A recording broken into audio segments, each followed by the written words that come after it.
김진의 돌직구쇼에 오신 여러분 반갑습니다. 김진입니다. 저는 오늘도 이곳 광화문 청계광장에 나와 있습니다. 어젯밤까지 미세먼지 정말 안 좋았는데 다행인지 밤사이에 비가 조금 내렸습니다. 그래서 조금은 미세먼지가 씻겨갔지만 그럼에도 불구하고 여전히 오후 되면 미세먼지 수치가 올라온다고 하니까 이 점 유의하시기 바라겠습니다. 숨진 이른바 백원우 별동 반원 숨지기 전 열흘간 5번 넘게 청와대 관계자로부터 전화를 받았던 것으로 검찰이 확인을 했습니다.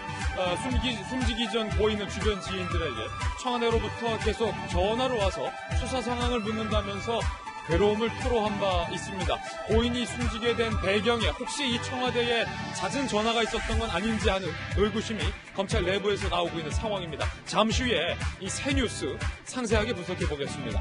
저는 비가 오나 눈이 오나 매일 아침 이곳에서 여러분을 기다리겠습니다. 김진의 돌직구쇼 지금 라이브로 시작합니다. 잠깐만요.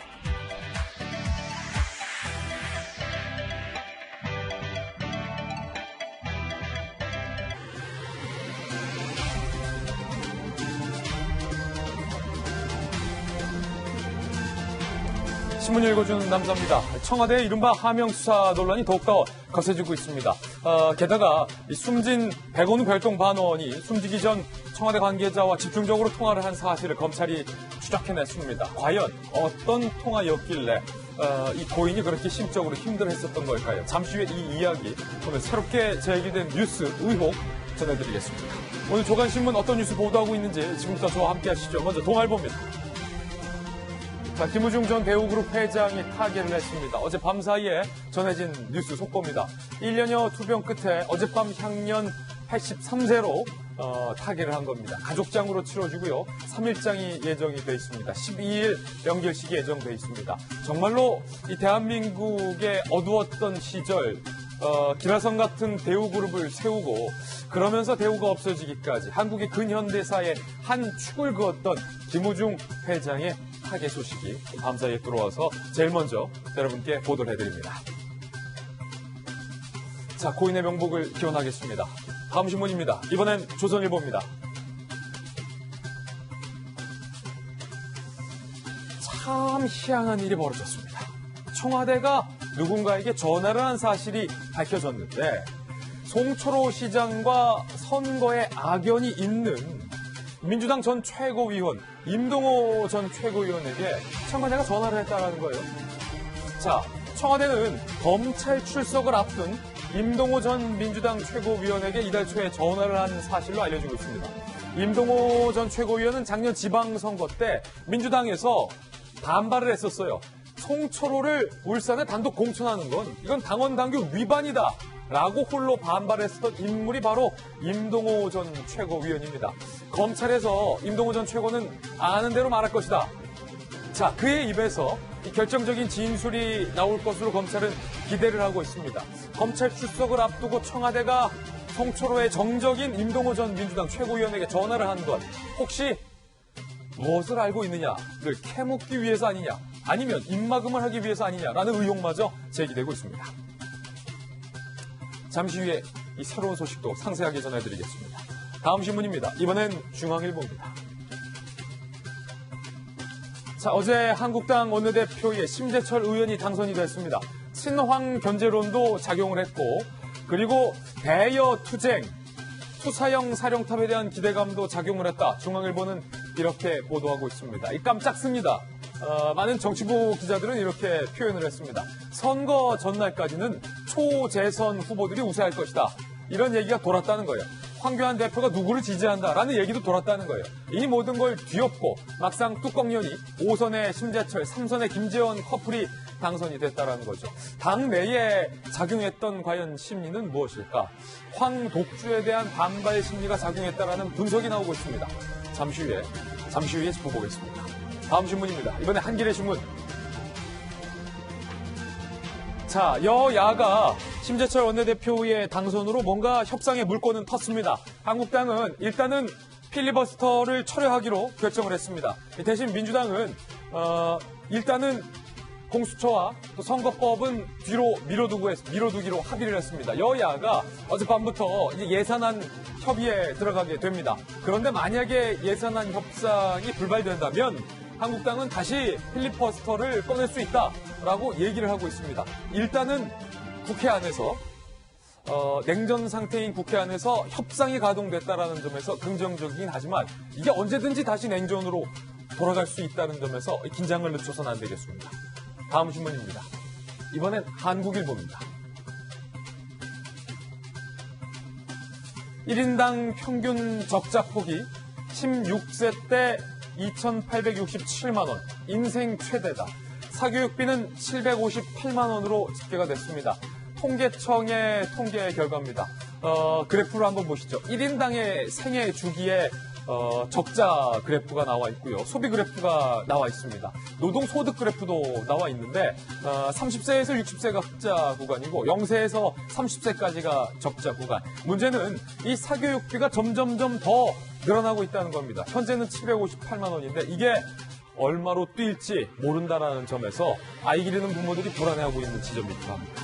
자, 다음 신문입니다. 이번엔 경제지 한번 보실까요? 한국경제, 줄여서 한경입니다.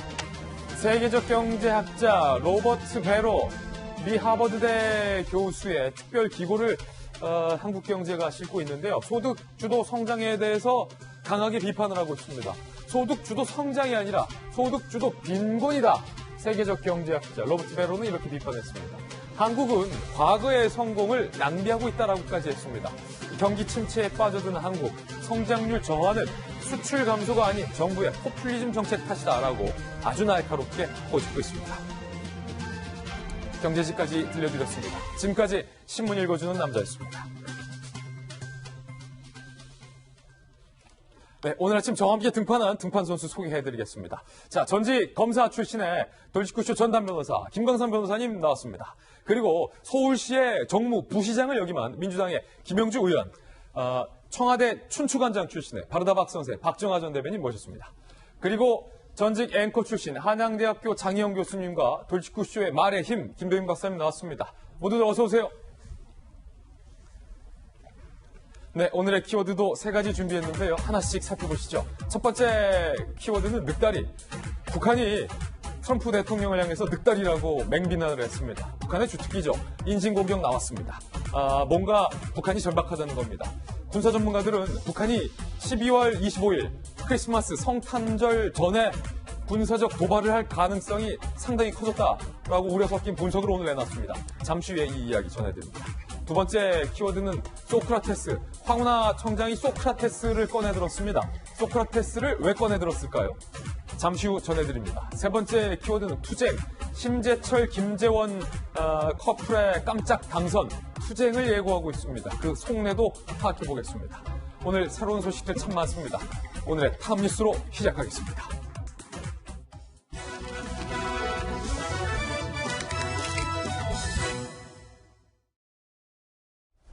네, 탑뉴스 주제부터 공개하겠습니다. 바로 이겁니다. 북한이 이판사판으로 나오고 있습니다. 우리는 더 잃을 게 없다며 군사적 도발을 연말 안에 감행할 것을 시사했습니다. 그리고 트럼프 대통령을 향해서는 이 세상에 늑다리라는 조롱과 비난까지 꺼내들었습니다. 군사 전문가들은 12월 25일 얼마 남지 않은 성탄절 전에 북한이 끝끝내 ICBM, 즉 대륙간 탄도미사일을 발사할 가능성이 크다라고 오늘 경고하고 있습니다. 북한이 반드시 무력 도발을 해온다는 겁니다. 함께 보시죠. 자, 이럴 줄 알았지만 북한이 막상 이렇게 나오니까 참 실망스럽습니다. 북한 비핵화는 고수하고 성탄절 전 폐기하기로 했던 도로 ICBM을 꺼내들고 발사까지 한다. 일단은 정세현 민주평화통일자문위의 수석 부의장은요. 북한이 크리스마스에 ICBM을 고체 연료를 써서 발사하는 장면을 보여줄 거다. 자신들만 핵을 없애는 회담을 더 이상 하지 않겠다는 뜻이다. 그리고요, 정부 고위 당국자는 이렇게 분석했습니다. 북한이 지난달부터 인공위성 발사 준비 진행 모습을 보여서 크리스마스 이전에 행동에 나설 가능성을 보였다. 정부 당국자는 애써서 인공위성 발사 준비라고 표현을 했지만 이게 종이 한 장 차이거든요. 인공위성이냐 핵미사일이냐. ICBM 미사일 머리에 미사일을 씌우면 핵미사일이고 거기에 위성 비슷한 거를 넣어놓으면 인공위성입니다. 정부는 인공위성 발사라는 단어를 썼지만 핵미사일로 들리는 이유기도 합니다. 군 관계자는 어떤 분석을 내놨을까요? 북한이 엔진 연소 실험을 최소 2차례 진행한 듯 보인다. 문 대통령과 평양에서 했던 새끼손가락 꼭꼭 걸고 약속했던 약속 김정은이 내팽개쳤죠. ICBM급 발사체를 포함해서 새로운 형태의 다양한 발사체를 연내에 쏘아 올릴 가능성이 크다라고 밝히고 있는 상황입니다. 여러 군사 전문가들의 분석을 종합해보면 북한이 12월 25일 성탄절 전후로 ICBM을 포함한 군사 도발을 할 것이다. 이것은 문재인 대통령과 새끼손가락 걸고 약속했던 약속을 파기하는 것뿐만 아니라 북한이 미국과 트럼프와 국제사회가 했던 약속까지 바닥에 내팽개치는 행위가 되는 셈입니다. 자, 그럼에도 불구하고 우리 정부는 계속해서 침묵을 하고 있다는 게 오늘의 문제입니다. 위성에까지 딱 걸렸는데 아직도 말아끼는 정부. 어제 공개된 동창리 시험장, 북한이 폐기하기로 약속했다. 문 대통령이 그렇게 여러 번 말씀하셨죠. 민간 위성 사진이 공개됐어요. 그런데 위성의 엔진 연소 시험으로 추정되는 장면이 딱 걸렸다는 겁니다. 그런데 국방부 대변인은 대북 정보 사안에 대해서 확인해 줄 수 없음을 양해해달라라고 공식 브리핑을 했습니다. 민간 위성을 통해서 이미 기자들도 국민들도 다 보고 있는데 군은 얘기하지 않고 있는 겁니다. 군 관계자의 이야기입니다. 북한이 공개하지 않은 시험의 실체를 한국이 먼저 공개하는 것이 북한을 자극할 수 있다고 보고 말을 아끼는 건 아니겠느냐. 쉽게 말해서 북한 눈치 보고 있다라는 얘기로 들리기도 합니다. 박정아 대변인. 네. 이게 사실은 말입니다. 북한을 다룬다는 표현을 썼습니다만 어르기도 해야 되고 달래기도 해야 하지만 따끔하게 경고도 해야 되고 따끔하게 지적도 해야 되고 혼도 내야 하거든요. 그런데 우리 정부는 어르고 달래는 거는 잘하고 있는데 북한이 잘못하고 있을 때 따끔하게 경고를 못한다는 점에서 많은 국민들이 오늘 불안해하는 것 같아요. 이제는 대한민국 군대, 국방부에 대해서 특별히 저는 기대를 접었어요. 접었어요?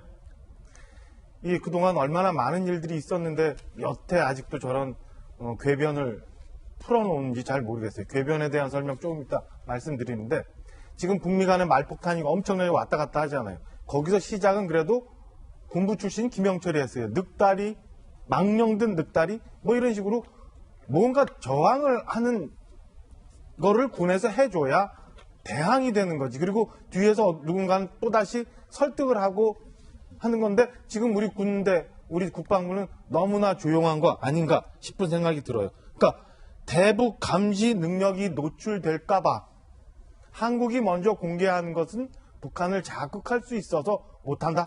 글쎄요. 군대라는 게 뭐예요? 국방부가 뭐예요? 북한이 어떤 동향을 가고 있는지 그거 쳐다보라고 있는 거 아니에요? 근데 우리가 그거 쳐다보고 있는 거 북한이 알면 싫어할까봐 저 얘기를 못한다는 게 말이 되는지. 예. 이래서 저는 궤변이라고 얘기합니다. 이미 민간 위성을 통해서 군사 위성도 아니고 민간 위성을 통해서 좀 전에 보셨던 것처럼 다 봤잖아요. 거기 뭔가 엄청난 바람이 확 지나갔던 그 흔적들을. 예. 그런데 국방부는 여전히 북한이 우리가 이런 걸 쳐다보고 있는 거 알려주면 안 될까 발표를 못하겠습니다. 라고 얘기하는 게 어느 나라 국방부인지 잘 모르겠다는 생각이 들고요. 예.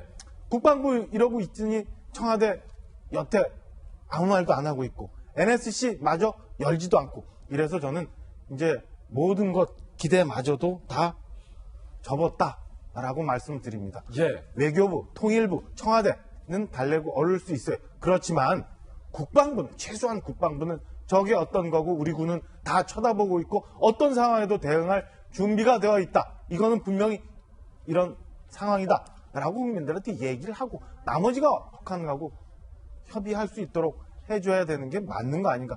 여지껏 이미 발로 뻥 차버린 예.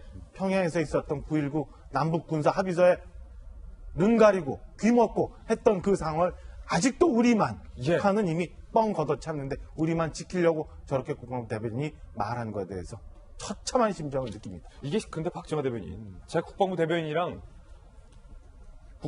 가시기 전에 국방부 같은 출입 기자였어요. 참 제가 존경하는 일간지 기자하셨잖아요. 존경하는 군사 전문 기자셔서 그때 이 기사나 칼럼을 보면 북한을 향해서 북한을 향해서 저자세로 나오는 정부를 향해서 누구보다 날카롭게 펜을 드셨던 분이라서 이게 국방부가 스스로 북한을 대해서 침몰하고 있는 건지 아니면 국방부가 누구의 눈치를 보면서 제대로 말도 못하고 있는 건지 저는 그게 궁금하거든요. 왜 그러세요? 그거 다 아시면서. 청와대 홍보라인 그다음에 안보실 다 해가지고 종합정리하고 체크하고 해서 지침이 같다고 저는 생각해요. 이거마저도 청와대가 지침을 안 주고 있다? 그럼 청와대가 업무를 방기하고 있는 거죠.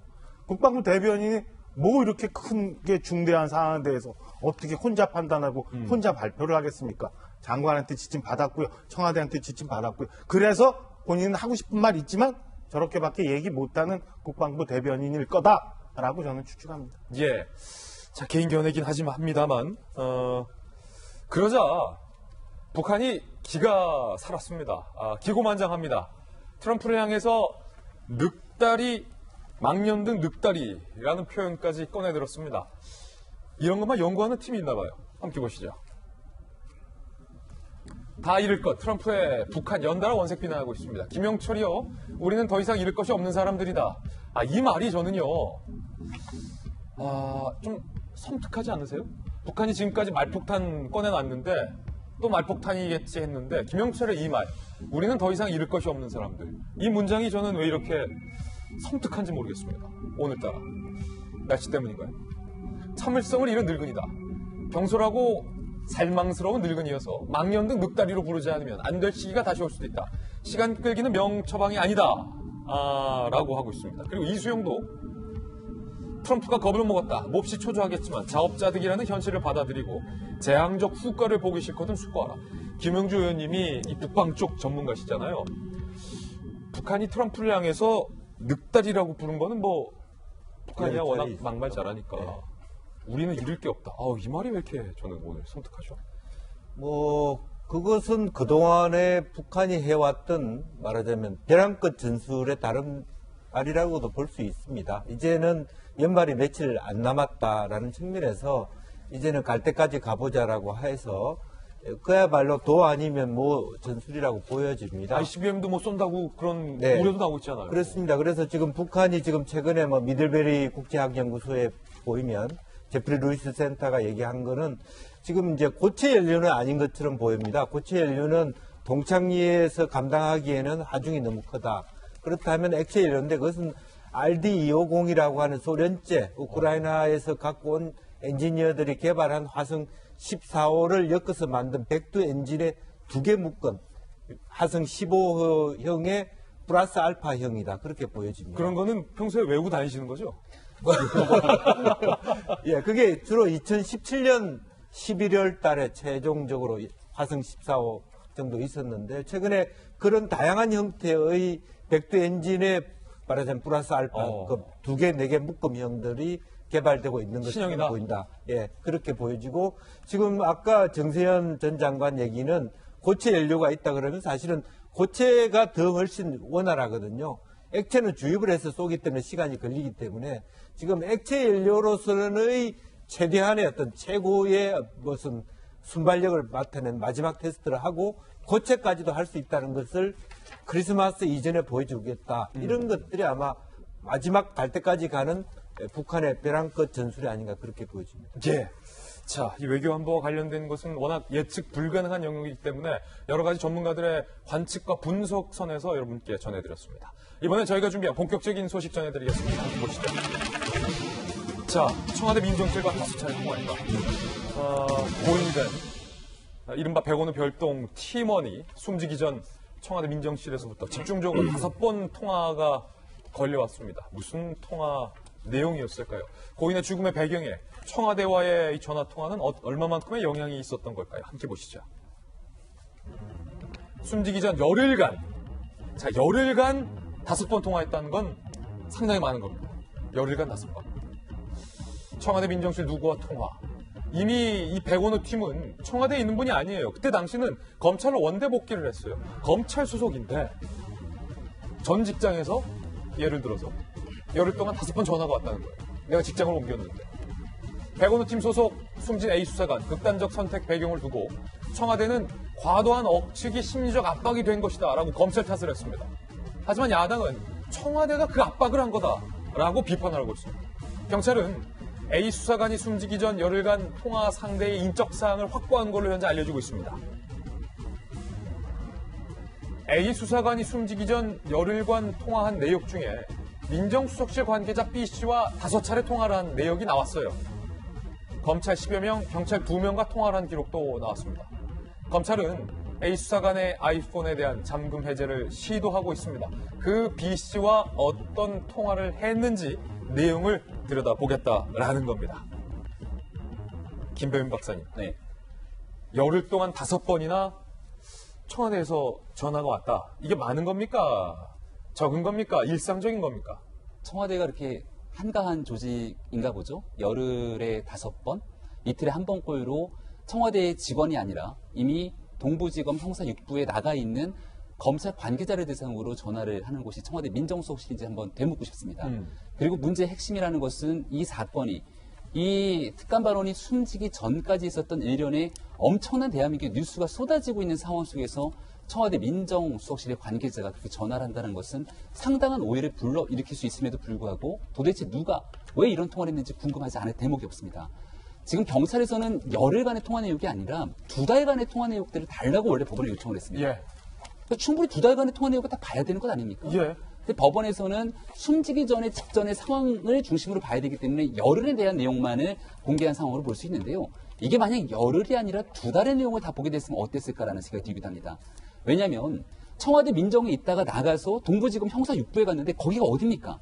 유죄수전 부시장에 대한 수사를 담당하는 곳이에요. 이 숨진 특감반원은 수사에 담당하지는 않고 있지만 보도되는 내용에 따르면 계속해서 그 내용을 좀 알려달라고 하는 압박이 시달렸다는 겁니다. 그러면 그 지나간 기간 동안 도대체 얼마나 많은 통화 내용이 있었는지 궁금하지 않을 수가 없는 상황인데 일단 여기에 대해서는 말 그대로 통화 기록에 대한 조회만 있는 겁니다. 네. 지금 세간에서 나오고 있는 얘기는 이 텔레그램이라고 하는 비밀 메신저를 많이 사용했다는데 텔레그램을 통해서 전화 통화를 하게 되면 그것은 이 통신기록 조회에 안 나온다는 그렇군요. 거죠. 그렇기 때문에 훨씬 더 많은 뭔가의 상황이 있지 않는가라는 생각이 드는데 예. 여기서 이제 분명히 해줘야 될 것은 안타깝게도 숨진다는 말이 없지 않습니까? 통화 기록은 존재하고 지금 당장 청와대에서 도대체 민정수석실에 누가 전화 통화를 했는지 이 사실은 국민에게 먼저 알리는 것이 기본적인 의무가 아닐까 생각이 됩니다. 열흘간 5번, 이틀에 1번꼴로 민정수석실 관계자 누가 왜 무슨 내용으로 검찰에 복귀한 행정반원에게 전화를 했는지를 청와대 공개해야 된다라는 말씀이시죠. 자, 궁금한 건 김관삼 변호사님. 왜 전화했을까? 이틀에 1번꼴로 청와대가 왜 전화했을까? 고인 주변 인사들의 이 말에 따르면 유재수 수사에 대한 내용을 청와대가 챙겨 물었다, 캐물었다, 그래서 괴로웠다라는 전언도 보도에 나오고 있거든요. 만약에 그 내용이라면 유재수 수사 어떻게 돼가고 있어? 어떻게 할 거야 검찰이? 이거를 청와대가 물었다면 청와대가 압박을 준 거다 이렇게 볼 수 있습니까? 근데 일반적으로 이제 안부 전화를 할 수가 있겠죠. 왜냐하면 본인이 민정수석실에 근무를 했기 때문에.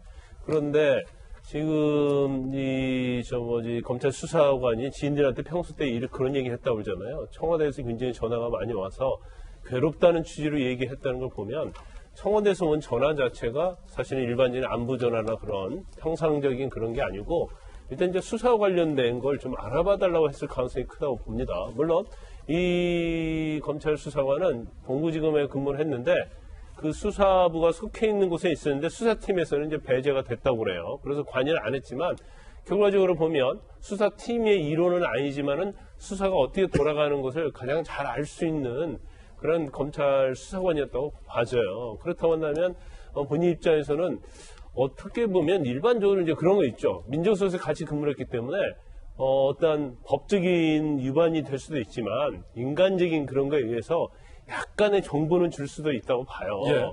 그런데 아마 이 수사관 자체가 굉장히 거기에서 고뇌를 좀 많이 했을 것 같아요. 이거 내가 아무리 민정수석실에서 전에 오랫동안 근무를 했지만 이렇게 알려준 게 맞을까? 맞으면 이거 공무상 비밀 누설이거든요. 그러면 민정수석실은 아마 굉장히 그 당시에 친했을 거예요. 특감반원이 그러니까. 야, 좀 알려줘. 뭐 좀 해줬는데. 가정입니다만. 그렇죠. 본인 입장은 굉장히 난처했을 가능성이 크다고 봐요. 더군다나 이제 또 하나는 제가 볼 때는 아마 이 수사관이 물론 이제 김기현 수사관 관련해서도 이제 울산지검에서도 조사를 한번 받았잖아요. 그럼 받았으면 아마 본인은 굉장히 유능한 검찰 수사관이기 때문에 유재수 감찰 무마도 마찬가지고 김기현과 관련된 수사에서도 마찬가지고 수사가 굉장히 많이 진행이 됐고 검찰이 엄청난 걸 가지고 있구나 그런 느낌을 받았을 거라고 봐요. 그러니까 본인 입장에서는 이건 두 건에 대해서 자기가 굉장히 관여가 되어 있기 때문에 굉장히 괴로운 측면이 있는 거예요. 만약에 본인이 민정수석실과 관련돼서 정말로 법 위반된 행위를 했다고 하면 검찰에서 본인은 다 이 얘기할 수밖에 없는 상황인데 그렇게 되면 민정수석실을 배반하게 되고 또 여기서 거짓말을 하게 되면 자기가 속해 있는 검찰 쪽의 친정에 배신하는 것이 되잖아요. 그러니까 그런 여러 가지 어떠한 본인이 받는 그런 감정, 스트레스 이런 것들이 결국 극단적인 선택을 해왔을 가능성이 크다고 봐요. 그러면 결과적으로 과연 본인이 극단적인 선택을 하는데 누구의 책임이 있느냐? 그건 사실은 제가 볼 때는 양쪽의 영향이 있을 것이다. 단지 저는 검찰이 뭐 압박을 하고 별건 수했다고 보지 않아요. 왜냐면 일단 한번 조사 받았잖아요. 이제 받았는데 그 이후에 뭐가 있었다고 한다면 진행이 속히 굉장히 빨리 됐을 거예요. 그렇지만 그런 게 없었기 때문에 본인의 어떤 심정적인 문제지 검찰로부터 어떤 압박이랄지 별건 수사 때문에 저런 선택을 했다. 저는 그렇게 보지는 않습니다. 자, 과연 고인의 극단적 선택 배경에 누가 있었느냐? 청와대 주장대로 과도한 억측과 압박, 검찰에게 탓이느냐? 아니면 야당의 비판대로 청와대의 압박이 있었느냐? 검찰 수사를 통해서 밝혀내야 할 것 같습니다. 이 두 번째는 청와대가 과연 선거에 개입했는지 안 했는지 이 본질적인 의문인데 문 행정관이 단순 첩보를 윗분 보기 좋게 청와대 설명대로 요약을 한 것인지 아니면 이 청와대의 문 행정관이 자체적인 것을 더해서 첩보를 생산한 것인지 이게 관건일 겁니다. 검찰은 청와대 문 행정관이 자체적인 첩보까지 추가 생산했다라고 판단을 한 것으로 확인됐습니다. 청와대 김기현 보고서 단순 정리가 아닌 수사 첩보였다. 살 보태고 더하고 빼고 했다는 거죠. 청와대가 광범위한 첩보를 수집한 정황을 검찰에 따르면 얘기하고 있습니다. 문 행정관은 보고서에 포함 안 된 김기현 시장 본인의 의혹까지 추가적으로 수집을 했다는 거예요. 자, 송병기 부시장이 최근 검찰에서 술술 얘기를 하고 있는데 이 얘기를 했어요. 청와대의 문 행정관이 KTX 울산역 인근 김기현 전 시장이 갖고 있는 그 부동산 정보를 물어왔다는 거예요. 근데 이 건은 송병기 부시장이 제보를 했던 김기현 전 시장 주변인에 대한 첩보 내용에는 포함되어 있지 않은 내용이었거든요. 선거 3개월을 앞두고 김기현 투기 의혹이 불거지기도 했었습니다. 그거를 문 행정관이 물어봤다는 거예요. 첩보에 없는 내용까지 청와대가 수집을 했다라는 반증이다. 검찰이 이렇게 밝히고 있습니다.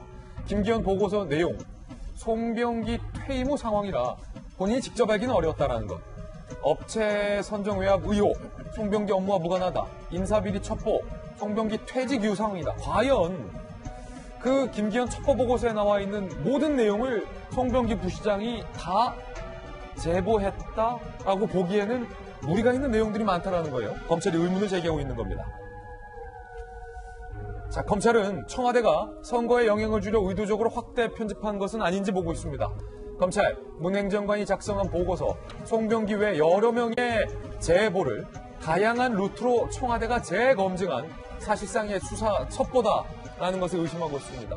선거에 영향을 주기 위해 청와대가 확대 편집했다라고 검찰은 현재까지 판단하고 있는 것으로 알려지고 있는 상황입니다.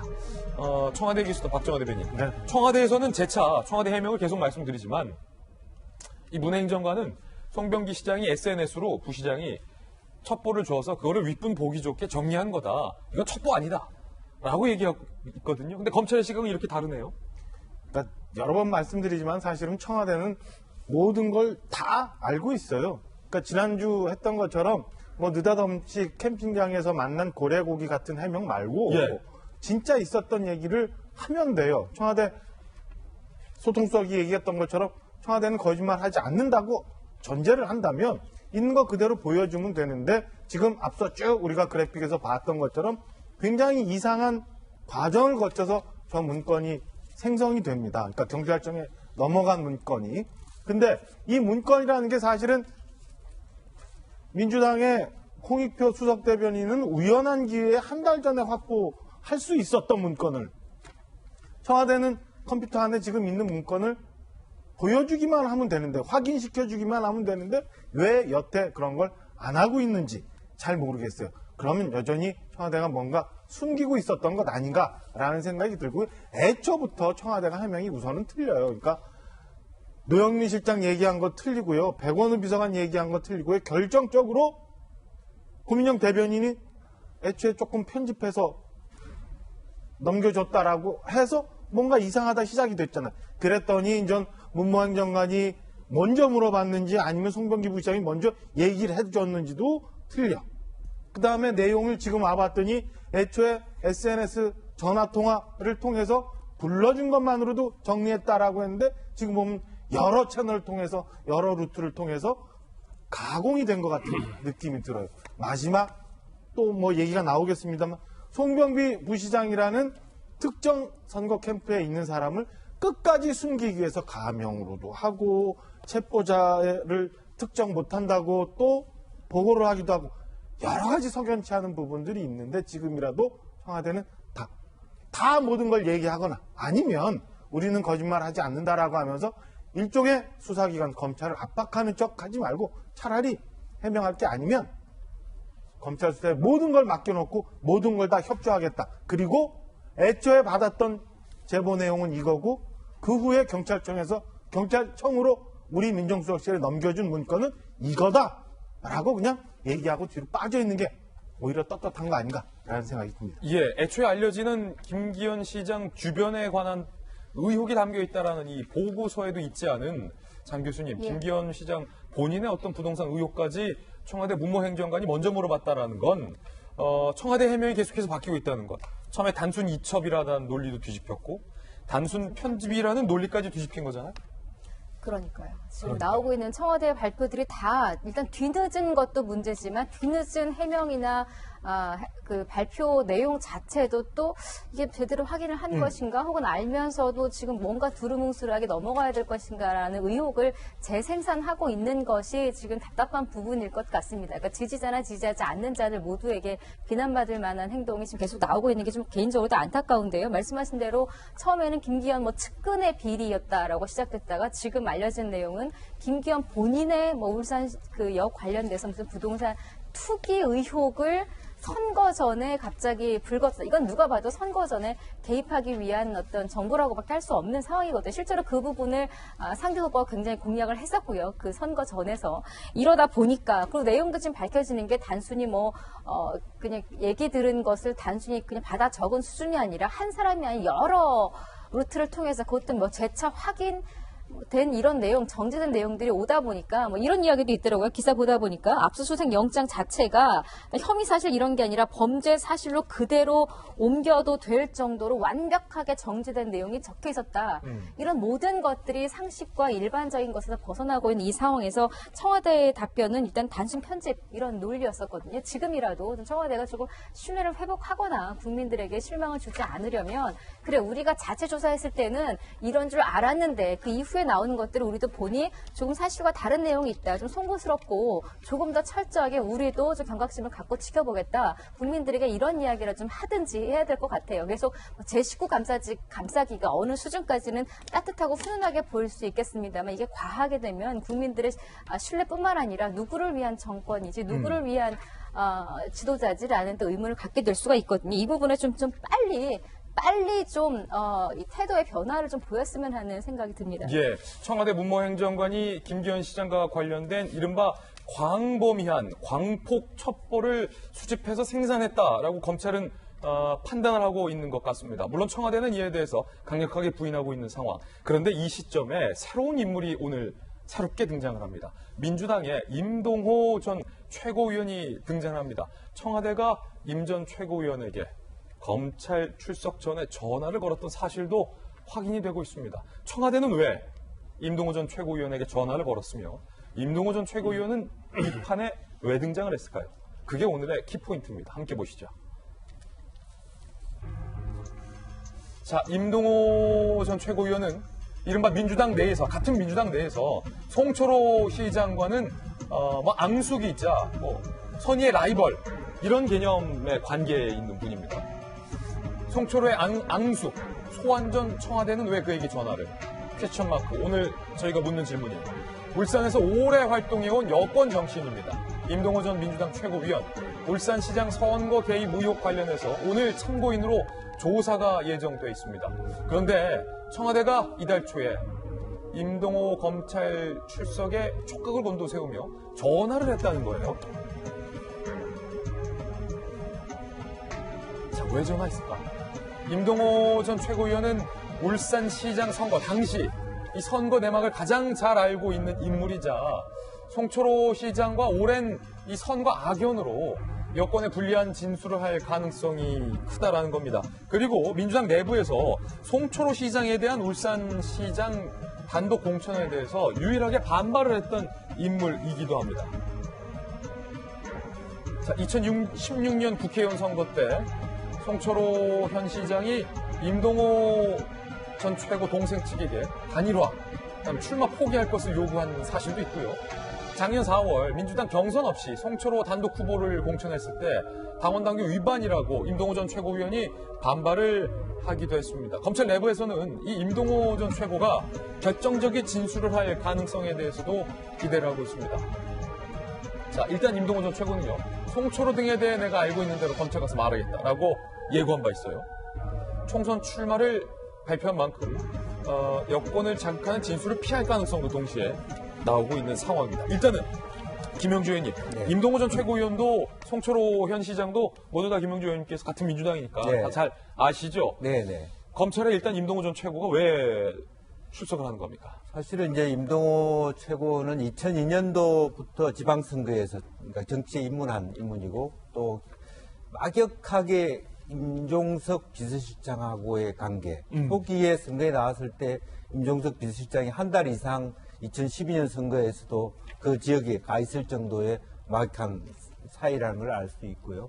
그리고 실제적으로 2012년 울산 중구 선거에서 본인이 말하자면 송철호 후보에게 시장에게 말하자면 후보를 양보하고 비례대표로 갔던 경험이 있습니다. 그런데 이제 송철호 그 당시 국회의원 후보가 떨어졌고 본인도 비례대표 앞순위를 받지 못했고 그렇군요. 그런 부분이요. 그 뒤에 이제 동생도 사실 정치를 했거든요. 그런데 동생한테 또 후보 단일화를 요청했던 부분이 있었고 거절당했던 악연이 있고 이번에 와서도 본인은 사실은 지방선거 때 나오고 싶었을 텐데 울산시장에. 그렇죠. 그래서 왜 그러냐면 그 임동호 전 최고 입장에서는 송철호라고 하는 사람은 무소속으로 즉 민주당 안에만 있지 않은 사람이었다라고 합니다. 그렇다면 당을 지켜왔던 7번 낙선하면서 한 당에서 어려운 속에서도 지켜왔던 본인이 아니라 마지막에 무소속으로 들락날락 당을 들락날락 했던 사람을 아무런 경선 없이 말하자면 내려꽂기 한 것에 대해서 당헌당규 위반이라 이렇게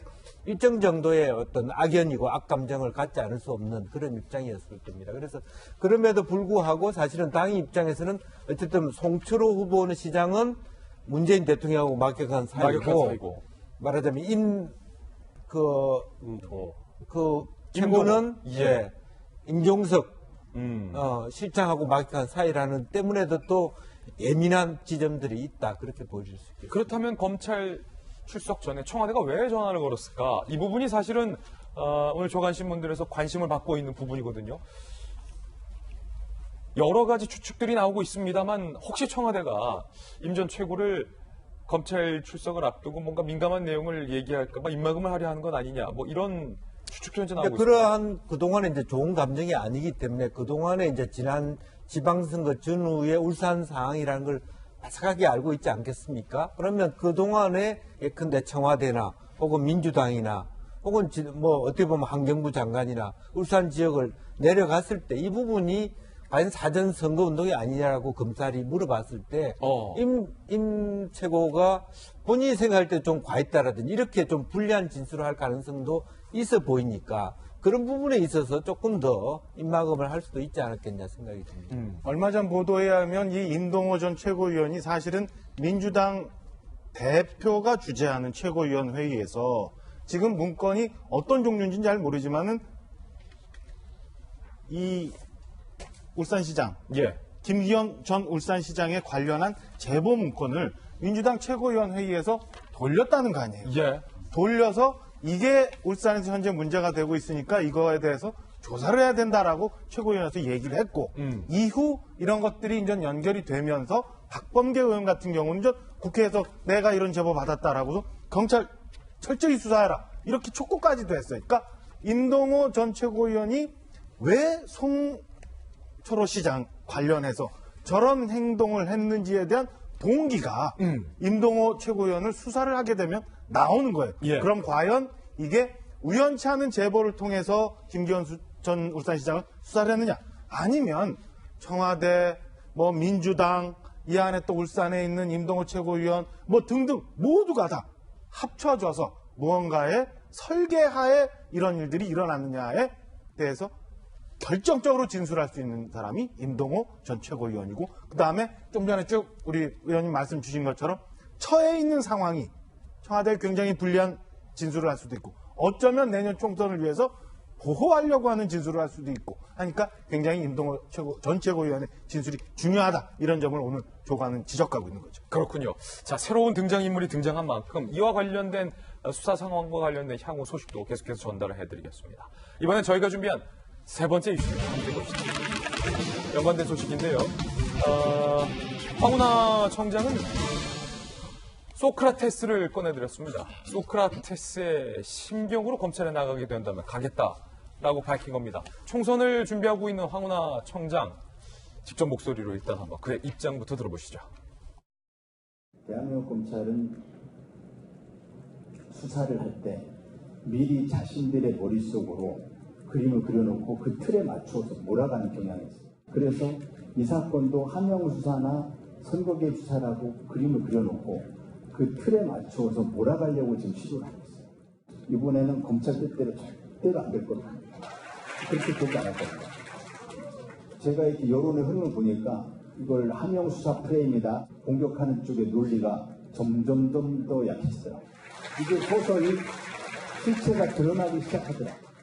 소크라테스가 독배를 마시는 심경으로 저는 현행법을 존중해서 고발됐으니 수사에 응하겠다.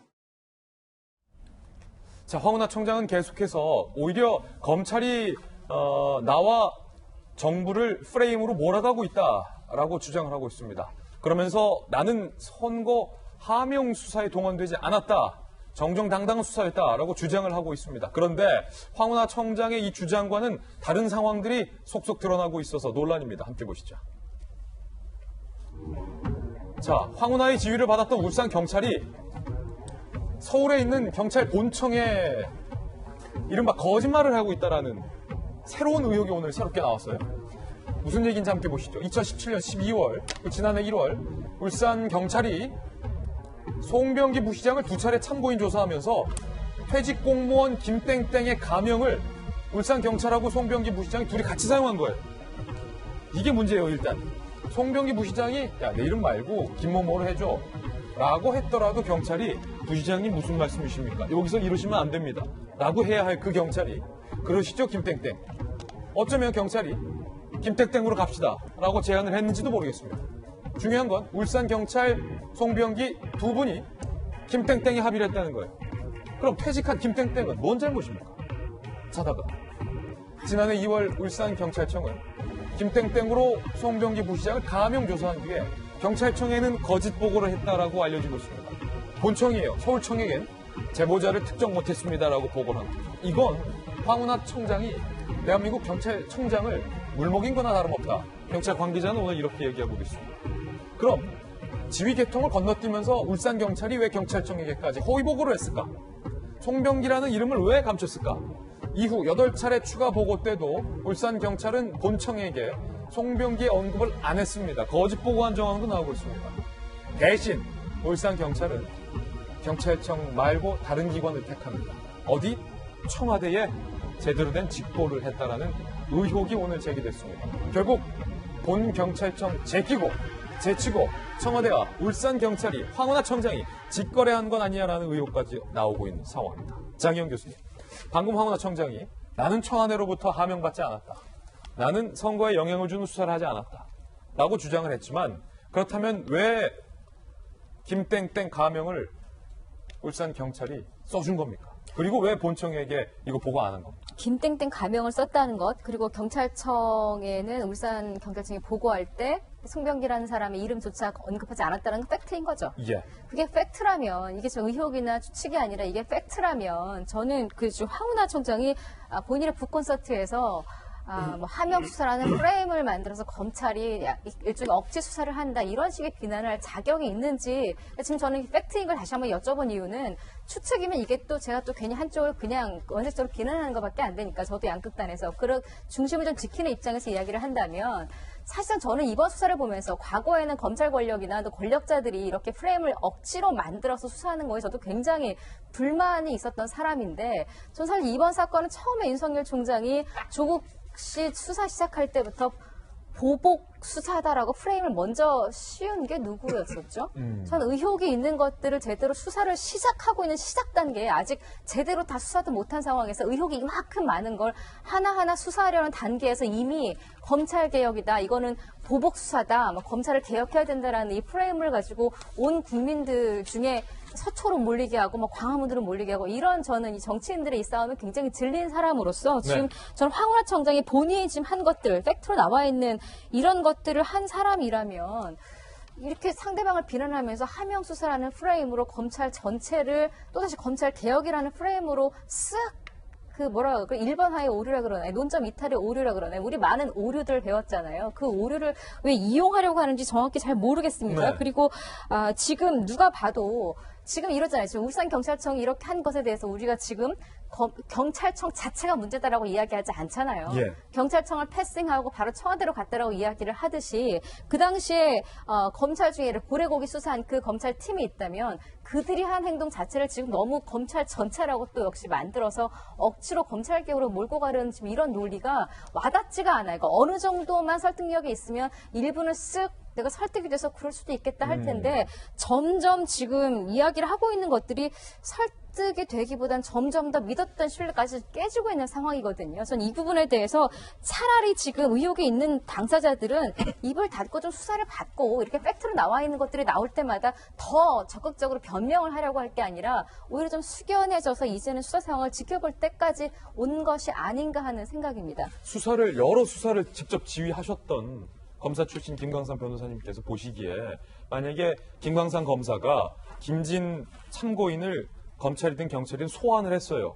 그래서 오셨냐라고 했어요. 제가 이렇게 제안하는 거예요. 검사님, 날도 구준데 일단은 제 이름 말고 김병민으로 하시죠. 그러면 검사가 그럽시다까지 거 그렇게 해줍니까?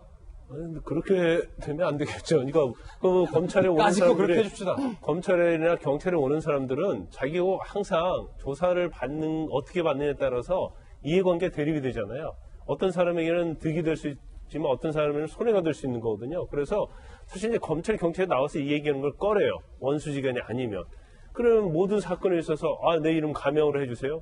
그런 경우 없죠. 가명으로 해주는 경우는 우리가 이제까지 몇 번 얘기했지만 성폭행 관련된 피해자랄지 2차 피해가 발생할 수 있는 거 해주는 겁니다. 이거 말도 안 된다는 거죠. 일단 1단계. 그렇죠. 그런데 이제 제가 쭉 이 사건의 어떤 스토리를 보면 보면 어떤 언론이랄지 아니면 황운하 측이랄지 이런 데 주장하는 것 중에 하나가 첩보를 서울경찰청 본청 특수수사과에 줬는데 한 달이나 가지고 있었다가 내려보냈으면 이것은 하명수사가 아니니까 그랬을 거 아니냐. 만약 하명수사면 바로 내려보냈을 거 아니냐. 근데 그 한 달 동안 가지고 있는 것도 의문스러워. 왜냐하면 단순한 이첩 사건이면 바로 내려보내야 하거든요.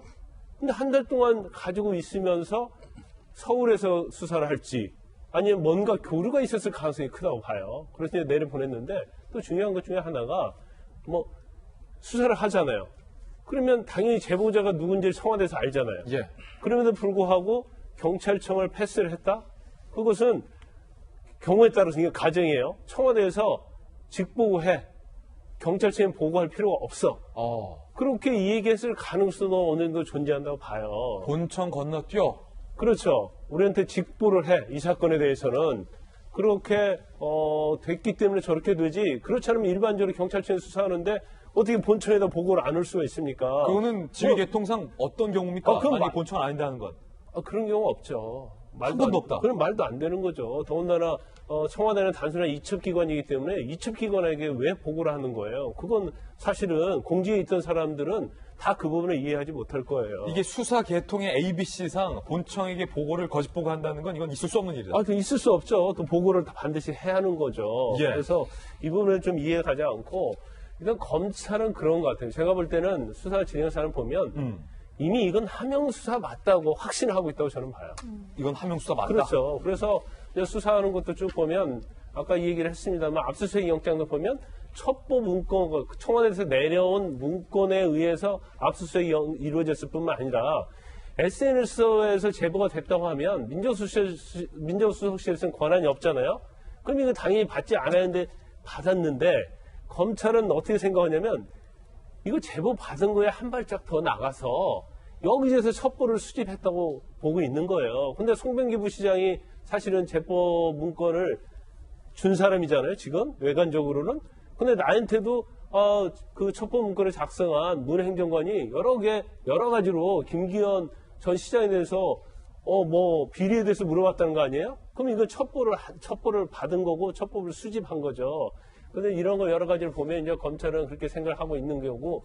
그다음에 이제 저는 이런 생각이 듭니다. 이제 황운하 청장은 계속적으로 검찰이 프레임을 씌워서 이렇게 했다고 주장을 하고 있지만 검찰은 2017년도, 2018년도에 황운하 청장이 네가 무엇을 했는지를 알고 있다.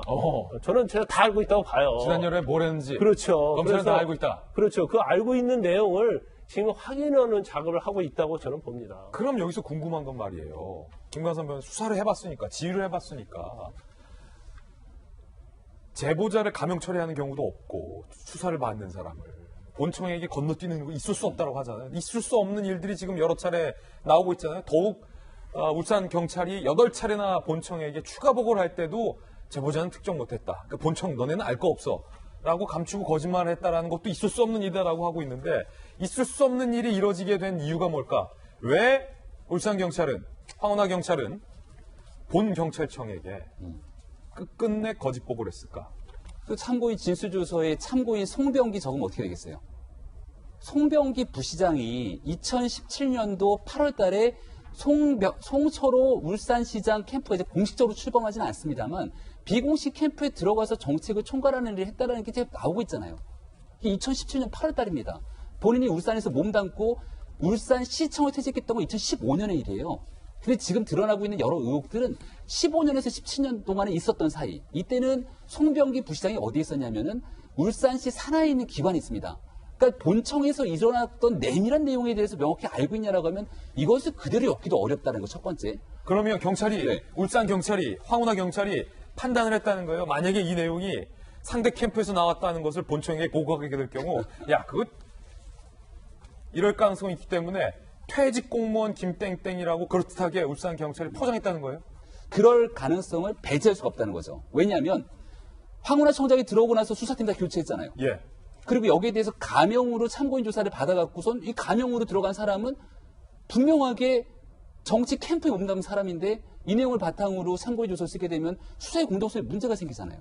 그리고 청와대에 수시로 보고를 했다는 겁니다. 그럼 이 내용을 바탕으로 보면 우리가 이거 검찰이 무리하게 경찰의 권력을 휘두르려고 하는 검찰이 문제인 건지 아니면 권력과 함께 손을 잡고서는 야당 정치인에 대한 문제를 제기하려고 했던 경찰의 의혹이 가게 되는 건지 국민들은 순전하게 객관적인 시선으로 판단할 수 있다고 보고요. 저는 대한민국 경찰 이 민중의 지팡이가 절대로 이래서는 안 된다고 생각합니다. 지금도 문재인 정부, 박근혜 정부, 이명박 정부 어떤 정권이든지 간에 경찰은 100%의 대한민국 국민들의 안전을 담보할 수 있는 민중의 지팡이가 돼야지 권력의 지팡이가 돼서는 절대로 안 됩니다. 예. 지금 드러나고 있는 저간의 상황들을 보게 되면 경찰의 특정 일부 사람들이 보여줬던 행태가 진짜 민중의 지팡이 역할을 했던 것인지 믿어 의심치 않을 수 없는 이런 여러 가지 상황들이 벌어지고 있는 터라 여기에 대해서는 수사의 상황들이 다 벌어질 때까지 황운하 경찰청장 입장에서도 여러 가지 좀 자숙할 필요가 있지 않는가라는 개인적인 생각입니다. 예. 자, 그런데 이 경찰은 검찰과의 신경전을 더욱더 열을 올리고 있는 모양새입니다. 함께 보시죠. 비번 못 푼 검찰. 경찰은 빨리 폰 달라고 하고 있습니다. 검찰이 아직 비번도 못 풀었는데 경찰은 폰 돌려달라는 거예요. 지난 2일 서초경찰서에서 숨진 A 수사관 휴대전화를 압수했죠. 휴대전화 포렌식 작업 중이에요. 아이폰이라 이거 풀기 힘들다. 아직 장부 매제 못 푼 걸로 알려지고 있습니다. 이스라엘 장비 이거 별로 효과 없나 봐요. 경찰은 그 사이 휴대폰 달라고 2차례 압수수색 영장을 신청했습니다. 2차례 모두 다 기각했죠. 그런데 3번째 영장을 경찰이 청구할 방침인 것으로 확인이 되고 있습니다. 줄 때까지 한다는 거예요. 경찰, 같은 이유로 신청한 통신기록 영장은 기각 안 했다. 압수수색 영장만 기각한 것은 검찰의 자기 모순이다. 검찰이 법원 판단 없이 자기 멋대로 불청구를 하고 있다라고 불만 섞인 목소리를 내고 있는데, 자, 김영주 의원님, 네. 이걸 보면서 검경이 신경전 뭐 좋다는 거예요. 그건 조직 간의 일이니까. 그런데 지금 고인이 숨졌잖아요. 그리고 경찰의 역할은 고인이 어떻게 숨졌는지, 극단적 선택인 건지 아니면 사고사는 아닌지 여부만 판단을 해서 검찰로 넘기면 되는 건데 왜 이렇게 휴대폰에 집착을 하는 건가?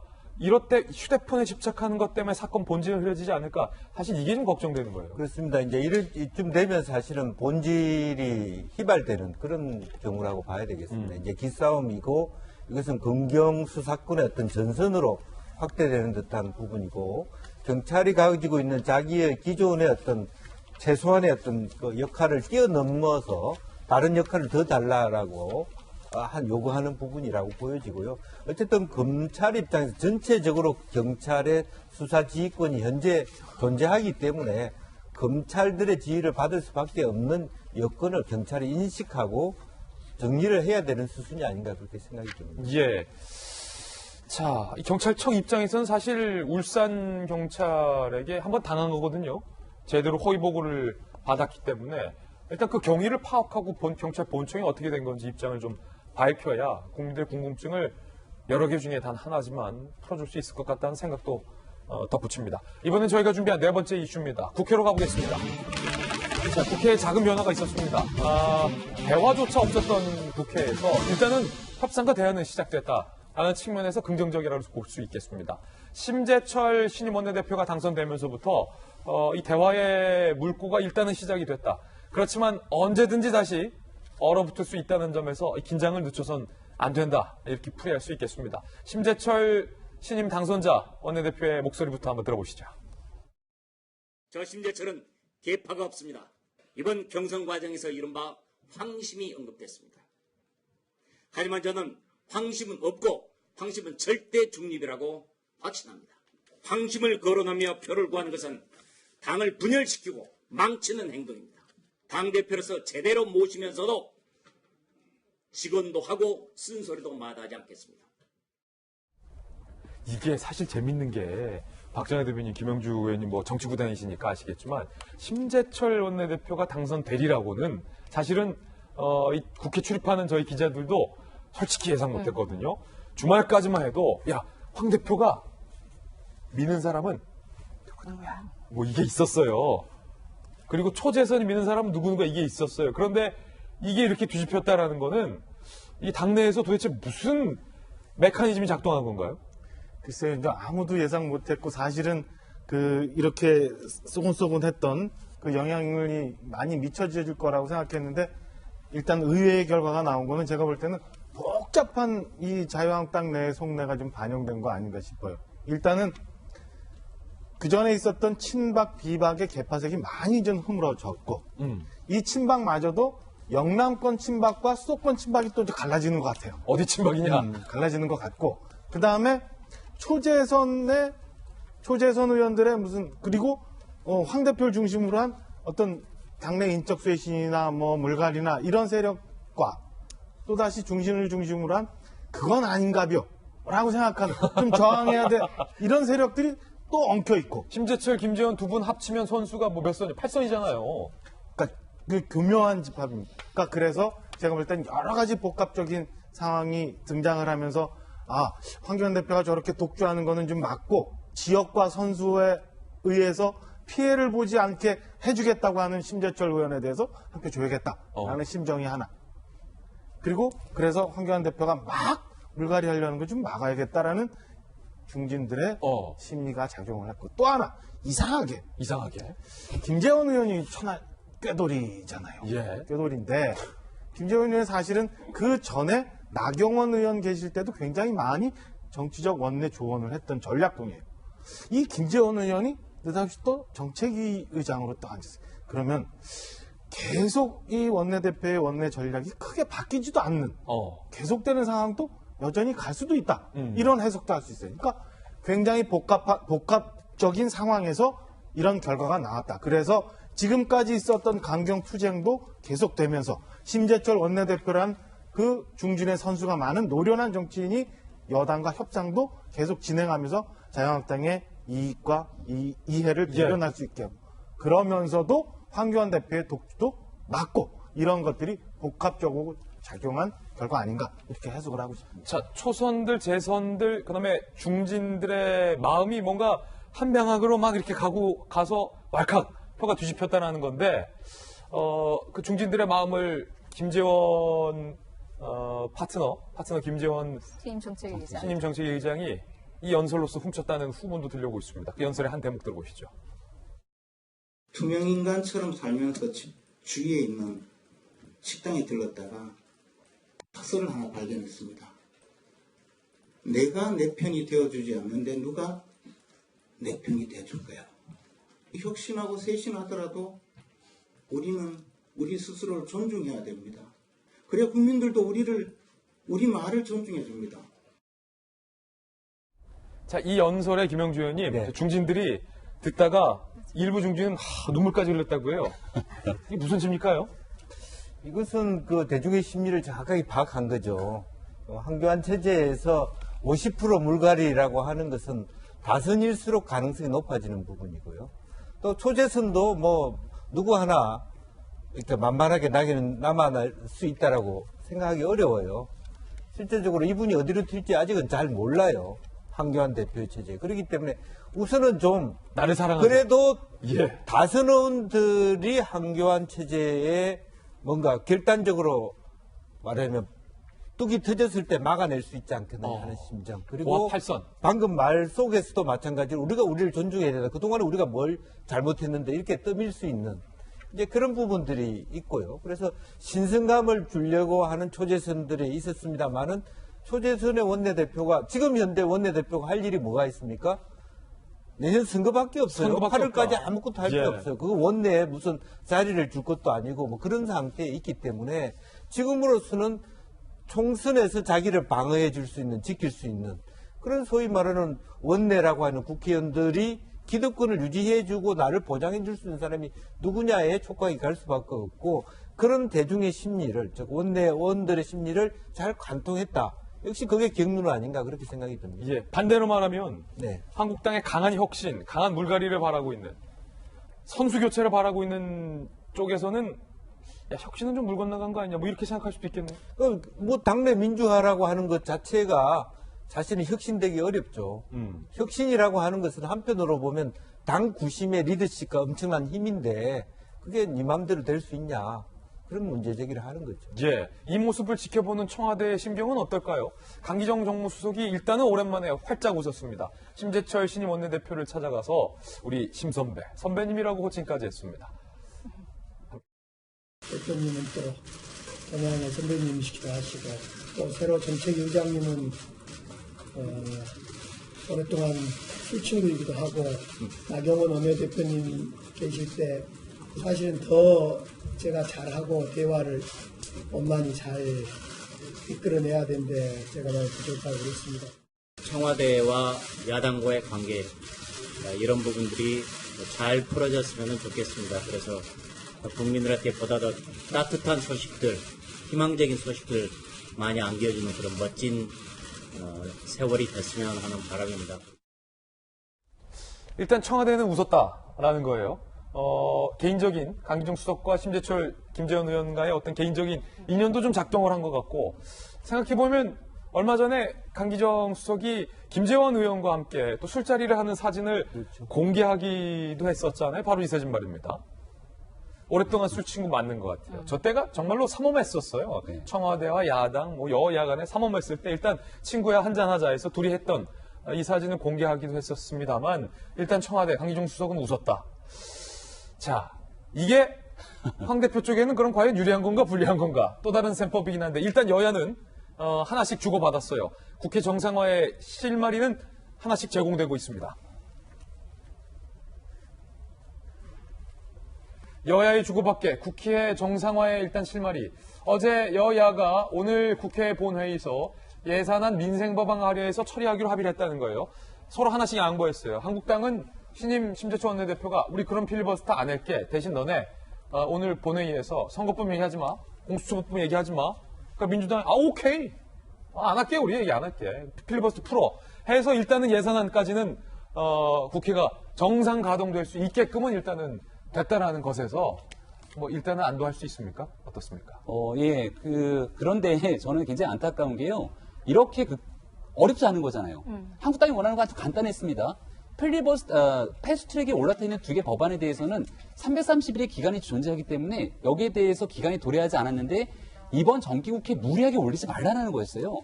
그렇기만 하면 필리버스터를 할 이유도 없었고 예산안 법적 처리라든지 민생법안 처리가 일사불란하게 이어질 수 있었을 겁니다. 그런데 문희상 국회의장이 이거 직권상정하는 거 아니야? 라고 하는 위기감이 한국당에 있었기 때문에 뭔가 극단적인 상황에서의 강대강 대치가 있었던 것 같고요. 일단 오늘 정기국회의 마지막 날에 최종적으로 예산안이라든지 민생법안들이 다 정말로 국민들이 원하는 방식으로 잘 통과됐으면 좋겠다고 하는 바람이 있고요. 하지만 정기국회가 끝나고 나면 이제 그때부터 시작입니다. 임시국회를 열고 이것을 처리하려고 하는 여당과 소수 야당들 그리고 이거를 결사항전하려고 하는 한국당 이 두 개의 마찰 속에 과연 협의나 협상이 이루어질 것이냐 아니면 강대강 대치 속에서 마지막 표결을 갈 것이냐에 대한 여부가 남아있는데요. 일단 한국당에도 새 원내대표가 새로 선출된 만큼 그 중간에서 국민이 원하는 그러한 과정들을 잘 도출할 수 있을지 그런 국회 정치력을 많은 국민들이 함께 지켜보지 않을까 싶습니다. 이제 재밌는 게 지금 딱 또 기사 떴는데 3당 간사협의체 예산안 합의 불발. 오늘 본회의 차질. 예산안 합의가 이게 쉽지는 않다라는 것. 근데 또 보면요. 이 뭐 기한을 넘겨서 그렇지만 이 정치권이 예산안 합의는 어떻게든 또 해냅니다. 그러니까 또 너무 불안해하시고 걱정하지 마시고 좀 지켜보는 게 일단은 나을 것 같습니다. 그리고 이게 언제든지 다시 공수처 선거법이 툭툭 튀어나올 가능성이 있기 때문에 그러면 또 다시 필리버스터 국면으로 나올 수밖에 없기 때문에 하여튼 국회는 우리가 또 방심하면 안 된다. 국민들이 이 말씀 드리면서 다음 순서로 넘어가겠습니다. 자, 오늘 핫플입니다. 오늘은 과연 어떤 분들이 핫플 4인방에 선정됐을지 핫플 4인방부터 함께 보시죠.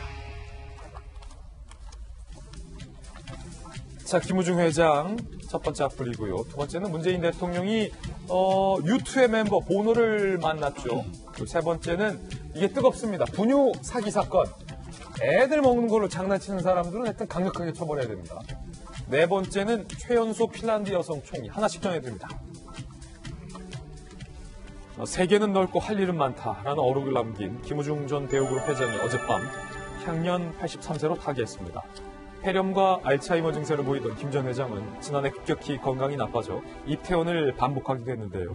본인의 뜻에 따라 연명치료는 받지 않은 것으로 전해졌습니다. 31살의 나이에 자본금 500만 원으로 대우 실업을 설립한 김 전 회장은 셀러리맨으로 시작해 30여 년 만에 대우를 재계 2위 기업으로 성장시켜 한국 경제 성장의 살아있는 신화, 세계 경영의 선구자로 평가받기도 했는데요. 하지만 IMF로 유동성 위기를 맞은 대우그룹은 40조 원이 넘는 분식회계와 부실 경영이 드러나며 외환위기 발생 1년 만에 해체되고 맙니다. 해외로 도피한 김 전 회장은 지난 2005년 귀국돼 징역 8년 6개월과 추징금 17조 9천억 원을 선고받고 복역하다 2008년 특별사면이 됐는데도 말년에는 베트남에서 글로벌 청년 사업가 양성 프로그램에 주력하며 명예회복에 나서기도 했습니다. 김 전 회장의 장례는 가족장으로 치러지며 연결식은 모레 아주대 병원에서 거행될 예정입니다. 이게 김우중 전 회장의 타계 소식을 어젯밤에 접하고 참 뭔가 하여튼 복잡 미묘한 심정이 제 안에 있었는데 박정환 대변인 이제는 좀 말할 수 있어야 된다는 생각도 들기도 하고 물론 김우중 회장이 해외로 도피하는 과정에서 IMF 이후에 그 대우가 날아가는 모습을 본인이 과연 편한 마음으로 받겠습니까? 분식회계, 부실 경영 원죄는 있지만 그때 그 시대적 상황과 대우가 한국 경제에 기여해 온 바와 대우가 어떻게 성장했는지 그리고 갑작스럽게 대우가 왜 날아가는가를 아는 사람들이라면 김우중 회장이 말년에 좀 되게 안타까웠다라는 심정은 국민 누구나 있을 것 같아요. 그런 점에서 굉장히 아쉽다는 생각이 예. 좀 들어요. 그러니까 지금 현재 있는 많은 재벌 기업들 그리고 대우도 물론 이 차입 경영, 문어발 경영, 분식회계 이런 것들을 제가 옹호하고자 한 건 아닌데. 그럼요.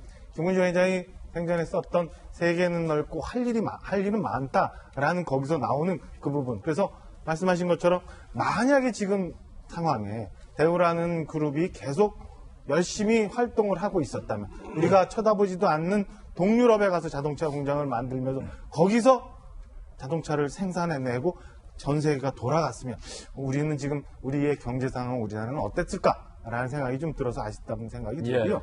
제가 사석에서 들었는데 김우중 회장이 전세기를 빌어서 그러니까 이제 뭐 자가용 비행기까지는 아닙니다만 전세기를 빌어서 기자들을 동행해서 전 세계를 최초로 출장을 다녔던 국내 그룹 회장이라는 거예요. 처음으로 비행기를 띄워가지고 기자들 모시고 거기서 입출국이나 아니면 민항기 시간 구애받지 않고 헝가리 갔다가 미국 갔다 세계를 막 보여준 아프리카 거죠. 갔다 막 이 세계 경영에 대해서 처음으로 보여줬던 분이라는데 그런 거 보면서 그때 그 비행기 탔던 기자분이 지금은 뭐 연세가 많이 그때 자기는 정말 이게 세계 경영이구나. 그리고 우리가 이 한반도 내에서만 자꾸 쳐다볼 게 아니라 정말 세계를 다 내 품에 안고 내 가슴으로 열면서 여기를 개척해 나가는 이런 경영인들도 있구나라는 걸 느꼈다는 거예요.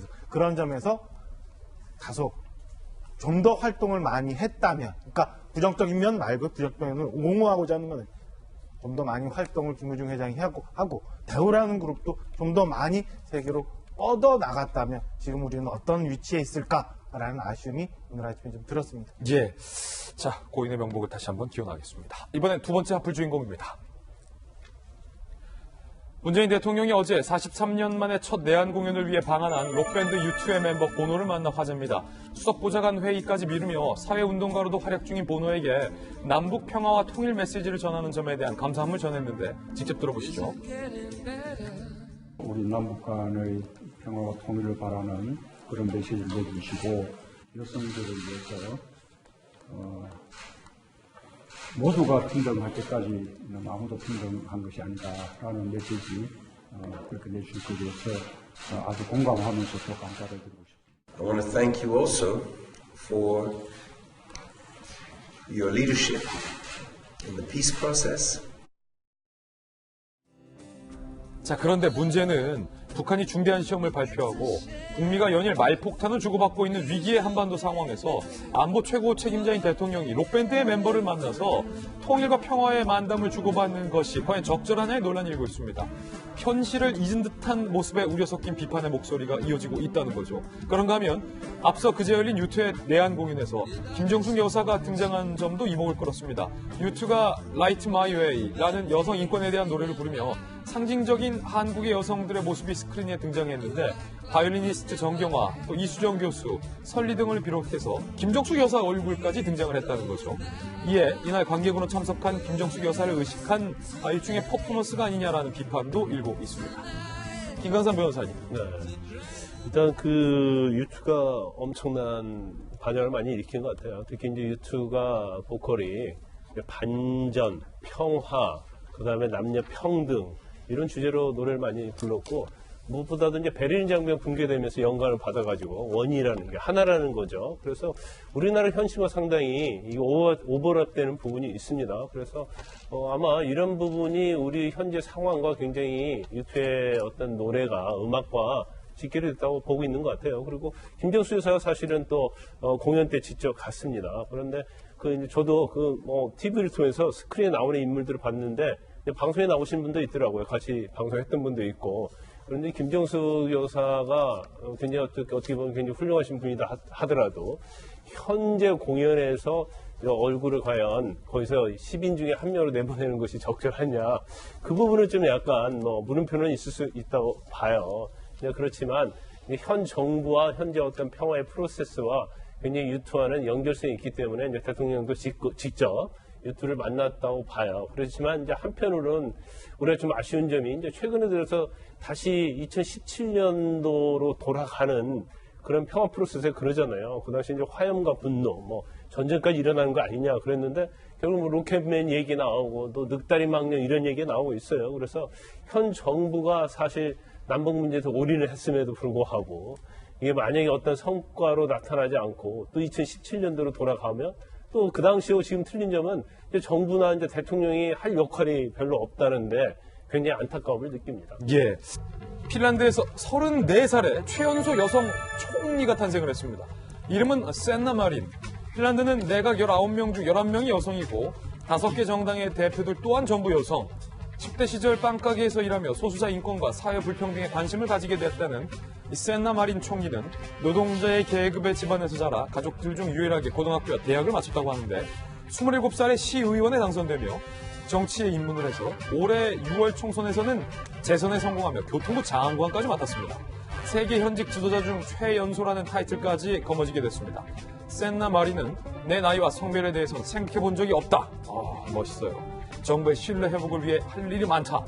당선 소감을 밝히기도 했습니다. 총리 멋있네요. 센나 마린 멋있습니다. 저희는 60초 광고 후에 다시 돌아오겠습니다. 잠시 후에 뵙죠. 네, 오늘 아침 저희가 준비한 소식 모두 다 전해드렸습니다. 저희는 내일 아침 9시 15분에 더욱더 풍성한 소식 들고 인사드리겠습니다.